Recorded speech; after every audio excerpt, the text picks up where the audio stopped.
शीर्षक मगरमच्छ की यात्रा, खोए हुए कछुए को बचाना। परिचय। जंगल के बीचों बीच, जहाँ नदी चौड़ी और जंगली बहती है, कैरो नाम का एक बहादुर मगरमच्छ रहता था। वो दूसरे मगरमच्छों जैसा नहीं था। नहीं, कैरो का दिल नदी जितना ही बड़ा था। एक धूप भरी सुबह, जब वो नदी के किनारे धूप सेंक रहा था, तो उसने एक छोटी डरी हुई आवाज सुनी। मदद करो, कोई कृपया। कैरो ने अपनी आंखें खोली। ये अच्छा नहीं लगा। वो पानी में फिसल गया और आवाज का पीछा करते हुए अपनी शक्तिशाली पूंछ को धारा के साथ हिलाता हुआ चला गया। खोज पानी में असहाय रूप से तैर रहा था टिली नाम का एक छोटा कछुआ। उसका खोल नदी की तेज धारा में फंस गया था, जो उसे खोई हुई नाव की तरह गोल गोल घुमा रहा था। रुको टिली, कैरो ने आवाज लगाई और पास आकर कहा, मैं तेज पानी में ठीक से तैर नहीं सकता। वो रो पड़ी। उसके छोटे छोटे पैर पागलों की तरह पैडल मार रहे थे। कैरो को पता था कि उसे जल्दी से काम करना होगा। एक तेज हरकत के साथ उसने उसे अपनी चौड़ी थूथन पर उठा लिया। घर की यात्रा।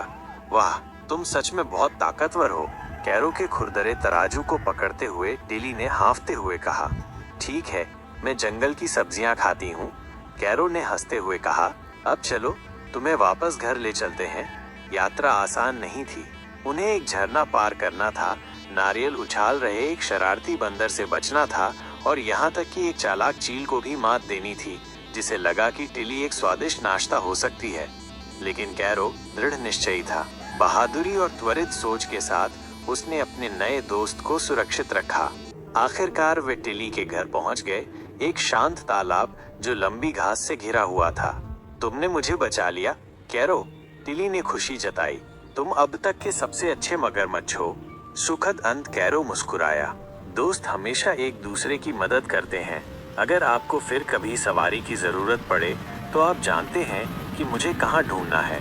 और उस दिन से जंगल में एक पौराणिक जोड़ी थी, कैरो मगरमच्छ और टिली कछुआ। और अगर आप हर दिन ऐसी मजेदार छोटी कहानियां सुनना चाहते हैं, तो चैनल को सब्सक्राइब और लाइक करें, और हमें कमेंट में बताएं कि आप किस जानवर की कहानी सुनना चाहेंगे।